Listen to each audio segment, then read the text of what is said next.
से, ट्रेन से, बस से जाते हो, वो सब निश्चित रहते हैं। सीट भी निश्चित रहती है, उसका समय भी निश्चित रहता है।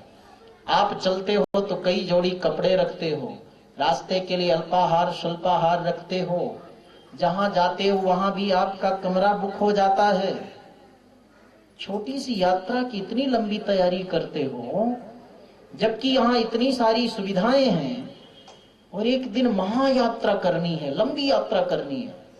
ऐसी यात्रा जिस यात्रा का कोई स्टेशन निश्चित नहीं, कोई मार्ग निश्चित नहीं, और कहां जाना ये भी निश्चित नहीं, और साथ में क्या जाएगा। कोई सोचे कि हमारे साथ 1 किलो संदेश बांध देना। कलकत्ता का संदेश बहुत प्रसिद्ध है ना। संदेश दे देना, 100 ग्राम ही बांध देना, तो जाएगा संदेश क्या? हाँ? संसार की कोई वस्तु साथ में नहीं जाएगी। क्या जाएगी? धनानि भूमौ पशवश्च गोष्ठे, भार्या गृहद्वारी जना श्मशाने, देहश्चितायां परलोक मार्गे, धर्मानुगो गच्छति जीव एकः। सारी सामग्री यहीं रह जाती है हो उस यात्रा में। जलाने वाले लाखों जा सकते हैं, लेकिन जलने वाला कोई नहीं रहता है। शरीर की सेवा करते भी केवल चिता तक साथ देती है। आगे क्या जाता है? बोले यही जो 7 दिन तक आप पुण्य कमाएंगे, यही आपके साथ जाएगा। जो आप धर्म सत्कर्म करते हो, यही आपके साथ जाएगा।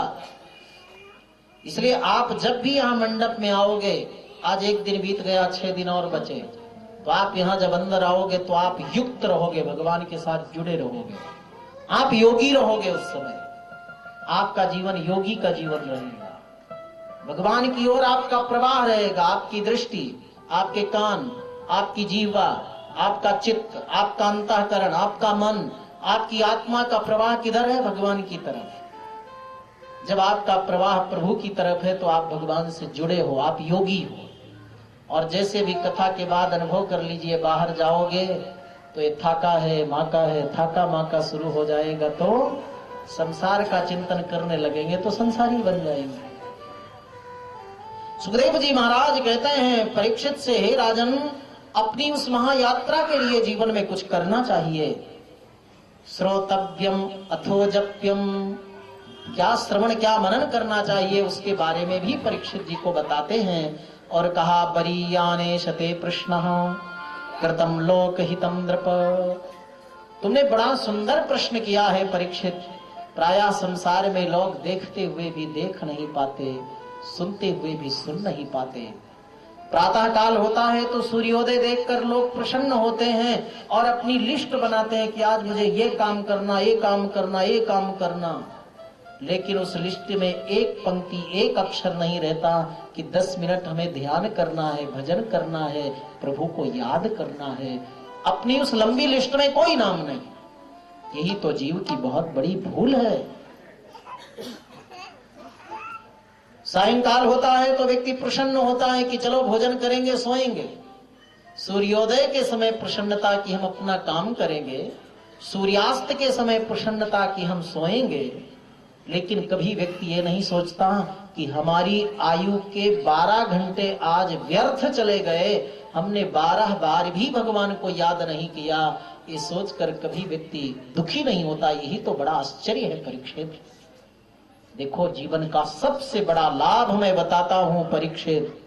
सुखदेव जी ने कहा, गुरुदेव मेरे पास बहुत कम समय है, केवल 7 दिन का समय है। बोले 7 दिन का तो बहुत बड़ा समय है तुम्हारे पास। एक खट्वांग नाम के राजा थे जिनके पास केवल 5 मिनट समय था। 2.5 मिनट में उन्होंने अपने पुत्र को राजा बना दिया और 2.5 मिनट में प्रभु का ध्यान याद करते हुए शरीर को त्याग दिया, तो उसको भगवान का दिव्य धाम प्राप्त हुआ। जीने के लिए तो लंबी आयु जीते हैं सर्प, कछुए, ये वृक्ष भी जीते हैं, बहुत दिनों तक जीने और सत्कर्म जीवन में नहीं हो तो जीना व्यर्थ है। और अल्प समय में भी बहुत कार्य करके व्यक्ति चला जावे तो उसी का जीना सार्थक होता है। हे परीक्षित, तुम जीवन में एक ही सूत्र पकड़ लेना। जीवन में थोड़े थोड़े बहुत लाभ होते हैं, बहुत कार्य होते हैं, लेकिन जीवन का सबसे बड़ा लाभ है कि जन्म लाभ परः पुंसाम अन्ते नारायण स्मृति ही। जीवन का सबसे बड़ा लाभ है कि अंतिम समय में तुम भगवान को याद कर लो, और यही कठिन है ना। अंतिम समय में भगवान को याद करना ही कठिन है। उसी की तैयारी पहले से कर लेनी चाहिए, क्योंकि जो आप दिन में करते हो वही आपको स्वप्न में दिखाई देता है ना। जो आप दिन में कार्य करोगे वही स्वप्न में दिखाई देगा, और जो जीवन में करोगे वही अंत में भी दिखाई देगा।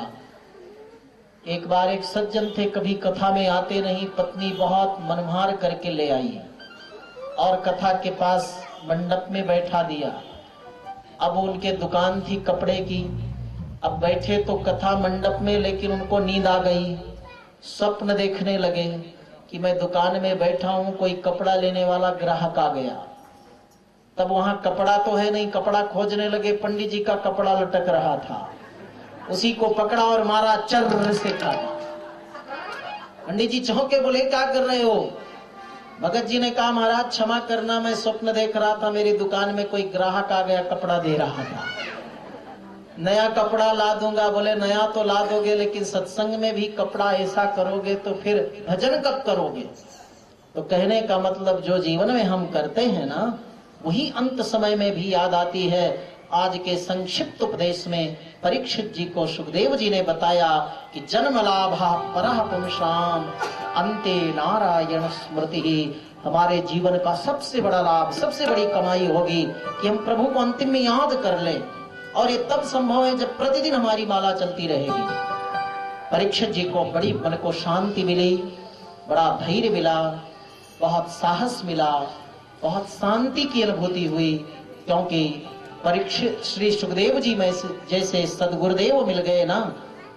मार्ग कितना कठिन हो, कितना भटकाव हो, कितनी आपत्ति विपत्तियां हो, और सदगुरुजनों का यदि सानिध्य मिल जाए, अनुग्रह मिल जाए, तो व्यक्ति को अपनी मंजिल पाना बहुत सरल सहज हो जाता है। इसलिए आइए गुरुचरणों में दो शब्द अर्पण करते हुए आज की कथा को यहीं विराम देंगे। कल पुनः समय से उपस्थित होकर कथा का लाभ लेंगे। आप सभी लोग शांति पूर्वक अपने स्थान पर बैठे रहेंगे। आरती होगी, पुष्पांजलि होगी, फिर प्रसाद ग्रहण करके फिर आप लोग जाइएगा। सुबह भगवान की आरती भी होती है, उसमें भी लाभ ले सकते हैं। आइए बड़े तुम्हारे ज्ञान ने जीना सिखा दिया है, सद्गुरु तुम्हारे ज्ञान ने जीना सिखा दिया है।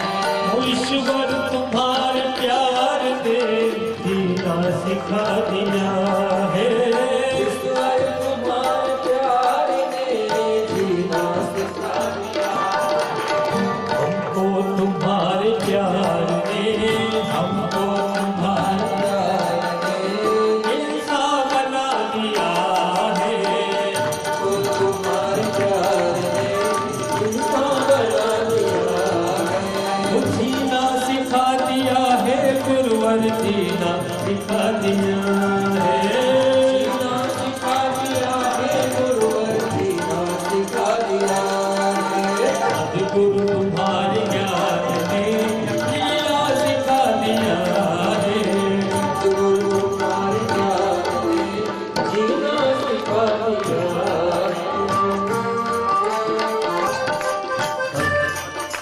सद्गुरु तुम्हारे ज्ञान ने जीना सिखा दिया है, सद्गुरु तुम्हारे ज्ञान ने जीना सिखा